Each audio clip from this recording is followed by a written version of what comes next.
Salam saudara yang terkasih dalam Tuhan Yesus. Pada video ini saya akan membahas pertanyaan-pertanyaan yang sering dilontarkan oleh kelompok ateis. Ateis adalah orang-orang yang belum mengenal Tuhan, yang tidak percaya adanya Tuhan. Oke, banyak sekali pertanyaan-pertanyaan yang sering mereka lontarkan. Oke, di video ini saya akan membahas dua pertanyaan penting. Berikutnya di video-video selanjutnya akan saya bahas pertanyaan-pertanyaan dari ateis. Saya akan menjawabnya. Jadi ateis bertanya, saya menjawab. Oke, sebelum saya menjawab dua pertanyaan di video ini, kita buka dulu di kitab Roma 1 ayat 20. Oke, kita baca sama-sama. Sebab sifat-sifatnya yang tidak tampak, yaitu kekuatannya yang kekal dan keilahiannya dapat tampak dan dipahami dari karyanya sejak dunia diciptakan, sehingga mereka tidak dapat berdalih. Oke. Allah memang tidak bisa kita lihat dengan mata jasmani kita, dan Allah memang tidak bisa kita jamah dengan tangan jasmani manusia. Ya, oke? Tapi adakah di dunia ini barang yang tidak bisa kita lihat dengan mata jasmani manusia, dan adakah barang yang tidak bisa kita jamah dengan tangan jasmani manusia? Jika ada yang mengatakan, jika mereka atau ada yang mengatakan tidak, ini berarti sangat tidak di dunia. Oke. Di dunia ini ada barang yang tidak pernah kita bisa lihat dan tidak pernah kita bisa jamah, yaitu udara, gelombang radio, listrik. Nah, kita jelaskan mengenai udara ini ya. Udara ini ada di mana-mana, di setiap kehidupan manusia. Ya. Udara kita manusia ini tidak bisa kekurangan udara, karena udara sangat kita butuhkan untuk kelangsungan hidup kita. Oke. Ada seorang anak sekitar 1 atau 2 tahun mengatakan kepada orang tuanya, "Papa, ada angin ribut di luar." Papanya menjawab, "Di mana?" Anak itu menjawab, "Di atas pohon." Sebagai seorang dewasa mencermati, menelaah jawaban anak ini, memang benar apa yang dikatakan anak ini. Karena anak itu melihat pohonnya bergoyang, pohonnya bergerak. Dia berasumsi bahwa udara ada di atas pohon. Tapi sebenarnya udara itu ada di mana-mana. Kita bisa merasakan udara itu jika udara itu bergerak. Oke? Nah, begitupun juga dengan sinar matahari ya. Katanya ada sinar matahari ultraviolet, inframerah. Tapi itu semuanya hanya kita tidak bisa lihat, dan itu kita tidak bisa tahu, hanya sebagian. Oke? Nah, namun di sini kita akan bahas mengenai, jadi dalam Alkitab mengatakan bahwa Allah itu roh, seperti angin, seperti udara yang berembus. Ya, Allah itu ada di mana-mana. Anda akan merasakannya ketika roh Allah masuk ke dalam diri Anda. Ya, Allah ada dalam diri Anda, tetapi roh itu bukan sekedar ada di dalam diri Anda aja, tapi ada di semua, ada di setiap manusia yang percaya kepadanya. Ya.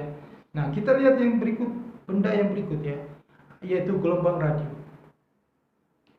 Gelombang radio ini itu Anda tidak bisa melihatnya, dan Anda tidak bisa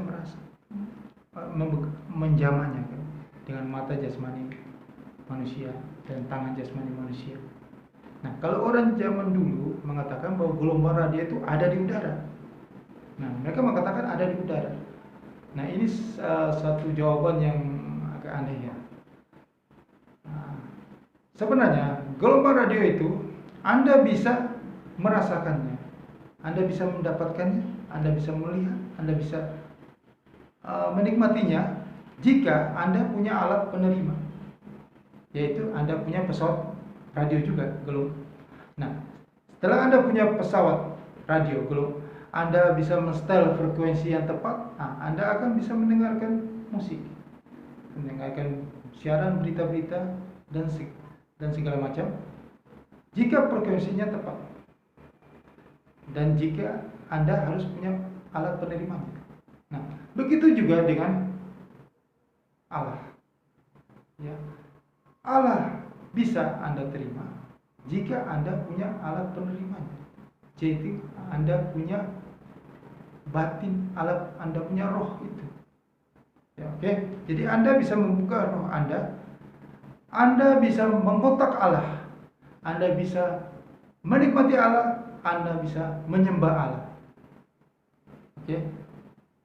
Nah, tapi jika Anda menemukan frekuensi yang tepat, jadi Anda dalam batin Anda menerima Allah dulu, Anda bisa mengotak Dia dan Anda bisa menyembah Dia. Oke? Karena Allah tidak pernah memakai mata jasmani manusia, dan Allah juga tidak pernah memakai pendengaran manusia, telinga manusia, bahkan tidak memakai apa yang selalu manusia pikirkan, tapi Allah selalu memakai roh manusia. Oke? Roh manusia itu ada di dalam batin setiap manusia untuk bisa mengontak Dia, menerima Dia. Manusia juga bisa menikmati Dia dan menerima Dia. Oke, benda yang berikut adalah listrik itu. Dalam kehidupan modern ini, setiap hari kita memerlukan listrik. Listrik tidak bisa dipisahkan dari kehidupan kita sehari-hari. Ya, kita perlu listrik. Jika listrik tidak ada, maka kehidupan itu juga akan berhenti. Ya. Nah, tapi saya mau bertanya dengan jujur, pernahkah Anda melihat listrik? Pasti jawabannya tidak. Tapi Anda bisa merasakan adanya listrik. Ya.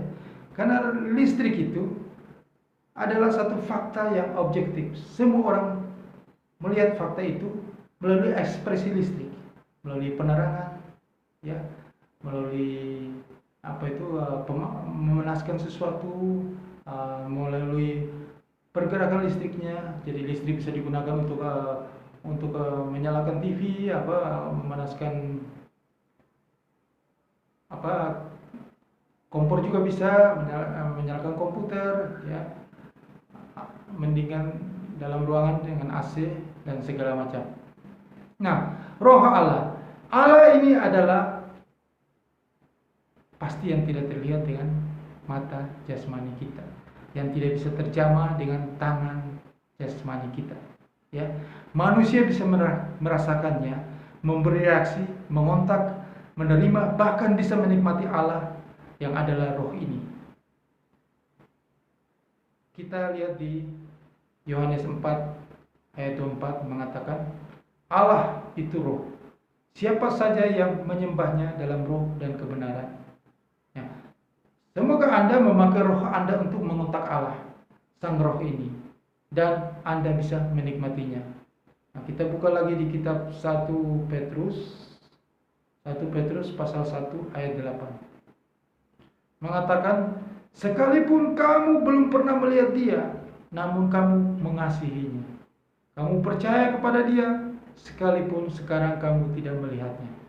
Kamu bergembira dengan bersukacita yang mulia dan tidak terkatakan. Nah, ini sungguh satu perkara yang ajaib. Tidak ada seorang Kristen pun yang pernah melihat Allah. Namun semua orang Kristen mengasihi Allah ini dan percaya dan masuk ke dalam Allah. Karena masuk ke dalam Allah ini, mereka dipenuhi sukacita yang besar, bergembira dengan sukacita yang mulia. Inilah penegasan keberadaan Allah. Ya, Allah juga demikian, bukan yang dapat dilihat oleh mata daging, tetapi ketika Allah masuk ke dalam Anda, batin Anda pasti diterangi. Anda pun bisa bercahaya, menerangi orang, menerangi manusia, bagaikan seperti bola lampu. Ya, Allah bagaikan arus listriknya, mempersilahkan listrik Allah mengalir, yaitu roh Allah masuk ke dalam diri Anda. Anda dipenuhi roh Allah dan memiliki semacam perasaan yang ajaib, damai sukacita. Inilah penegasan Allah. Sebagaimana bola lampu adalah penegasan dari listrik. Orang Kristen menerima Allah, percaya Allah, mendapatkan Allah adalah penegasan dari keberadaan Allah. Nah, dari penjelasan ini, penjelasan ini saya bisa menjawab pertanyaan ateis yang nomor 1. Oke, saya lanjut ke pertanyaan ateis yang nomor 2. Apakah kepercayaan orang Kristen kepada Tuhan materialistik atau idealis? Nah, dua ajaran utama filsafat di dunia ini adalah materialisme dan idealisme. Nah, mari kita simak, kita bahas kedua ajaran filsafat, materialisme dan idealisme ini, dan kita bisa menganalisis, memahami pemahaman tentang alam menurut Alkitab. Ya. Materialisme ini menegaskan bahwa alam semesta ini yang ada hanya materi. Ya. Mereka percaya bahwa kesatuan dunia ini ditentukan oleh materialistis, oleh materi itu. Ya. Mereka percaya juga bahwa pikiran manusia itu disandarkan oleh materi. Jadi materi adalah yang utama, yang primer, yang pokok dari pikiran. Yang kedua dari pokok dan pikiran itu adalah yang kedua. Jadi materi paling utama, dan untuk pikiran manusia itu yang kedua. Nah, mereka percaya bahwa kalau misalnya materi itu tidak ada, ya, maka pikiran dan kesadaran manusia itu akan hilang juga. Karena mereka percaya sekali bahwa pikiran dan kesadaran manusia itu berdasarkan berpedoman patokan hanya materi. Nah, pikiran dan kesadaran manusia hanyalah produk alami dari materi itu.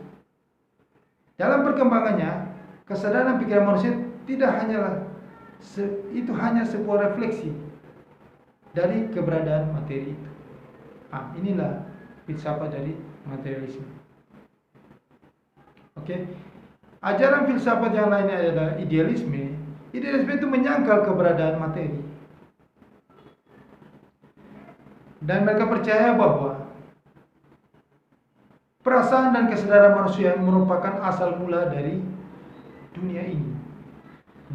Dengan demikian, inilah yang bagi mereka yang utama, idealisme ini.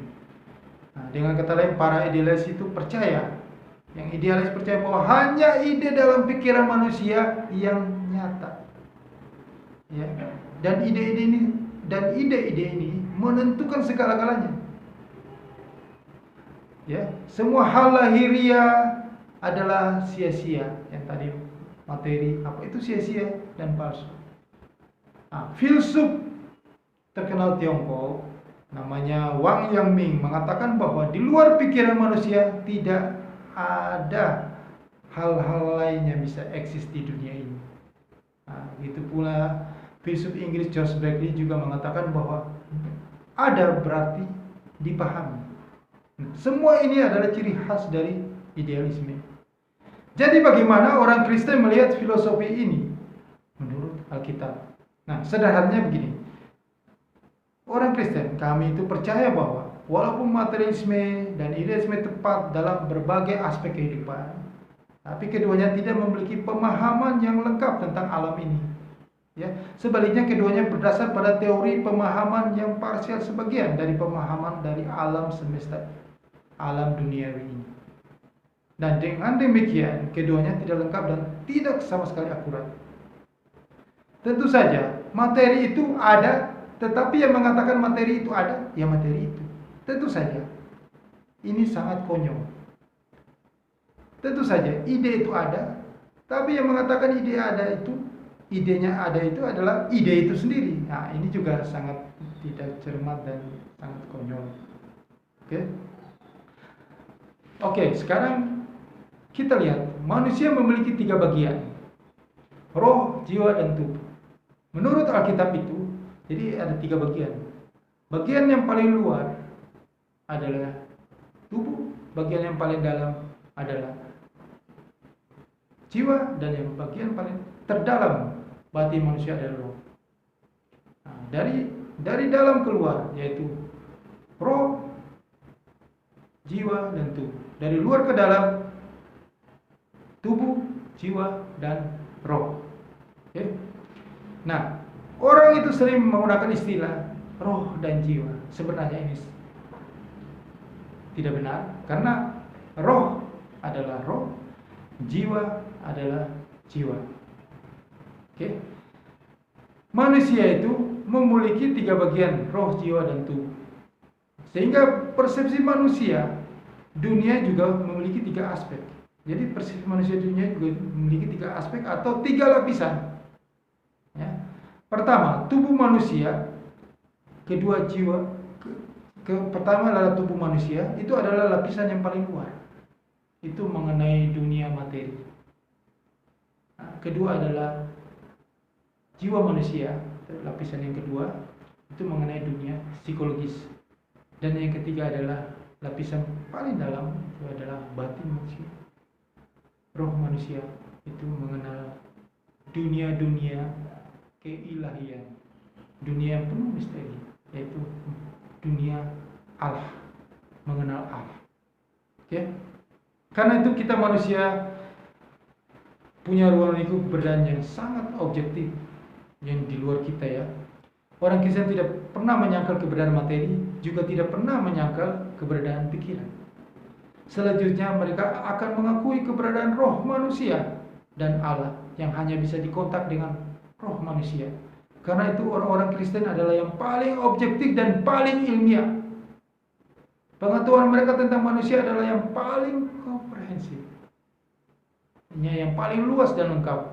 Begitu juga pengetahuan mereka tentang dunia luar. Karena mereka itu orang Kristen sangat objektif sekali. Menganggap manusia hanya memiliki tubuh dan hanya memiliki pikiran, ya. Jadi manusia hanya memiliki tubuh dan hanya materi yang ada di alam ini. Jadi yang menganggap manusia hanya pentingkan materi, yang memiliki materi di alam semesta ini, itu adalah pikiran yang sangat dangkal dan tidak jelas. Demikian pula mereka menganggap manusia hanya memiliki pikiran saja, yaitu dunia psikologis, juga sangat bodoh. Ya, menurut wahyu Alkitab, manusia memiliki 3 macam persepsi, 3 macam daya untuk mengetahui. Seperti ada 3 lapisan, yaitu keberadaan luar, yang objektif, keberadaan dunia materi, keberadaan dunia psikologis, dan keberadaan Allah, yang adalah hal-hal di alam ilahi dan penuh rahasia. Itulah ada keberadaan Allah. Seseorang harus memiliki pemahaman terhadap 3 hal ini. Jika kita hanya tahu dunia material, kita tahu hanya mengetahui dunia psikologi, kita tidak pernah maju. Ya, kita juga tidak mengetahui roh manusia dan tidak mengenal Allah, kita masih tidak memiliki pengetahuan yang penuh dan eksistensi yang objektif. Oke? Allah menciptakan manusia sebagai makhluk tripatrit atau 3 bagian dengan 3 macam pengenalan dasar mengenal dunia material, mengenal dunia psikologis, dan mengenal Allah. Roh dalam diri manusia secara khusus dibuat dengan tujuan untuk mengenal Allah. Inilah sebabnya kita harus menggunakan roh kita untuk mengenal Allah. Allah yang telah menciptakan segala sesuatu di alam semesta. Hal yang terdalam, tertinggi, dan terutama dari penuntutan manusia adalah kita harus mengejar Allah dan hal-hal ilahi. Ketika kekurangan makanan dan pakaian, kita mengejar hal-hal materi. Oke? Nah, jika sudah terpenuhi semua keperluan makanan dan pakaian, kita mengejar hal-hal psikologis. Kita mengejar kenikmatan psikologis, seperti kita mencari hiburan, seni, sastra, dan segala macam. Namun, ketika itu kita sudah mendapatkannya dan kita menikmatinya semuanya, ya, kebutuhan makanan yang materi dan psikologis, kesenangan, hiburan, sastra. Jika kita sudah menikmati semuanya, tetapi kita tetap masih merasakan kehampaan, kita tetap masih merasakan kekosongan. Kekosongan itu berasal dari roh kita. Kita tidak pernah terpuaskan roh kita. Kita tetap merasa kehausan akan Allah di dalam roh kita. Keperluan untuk mengejar Allah, kita harus mencarinya agar kita bisa memuaskan roh kita. Nah, disitulah kita menjadi orang yang lengkap, penuh, dan terpenuhi. Jika roh kita sudah terpenuhi oleh hayat Allah, ya. Nah, kalau kita hanya mengejar hal-hal lahiriah dan materi tanpa mengenal Allah adalah hal yang dangkal dan sangat jatuh. Bahkan sekalipun kita mencari yang paling tinggi di materi, yang paling tinggi di karya-karya sastra, psikologis, segala macam seni itu pun juga masih tidak pernah bisa memuaskan kita.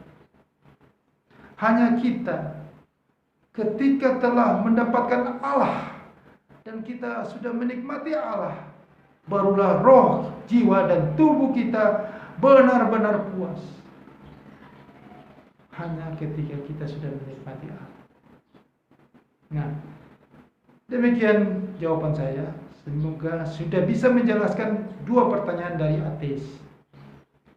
Oke, terima kasih saudara. Saya akan melanjutkan pertanyaan-pertanyaan ateis yang luar biasa itu di video-video saya berikutnya.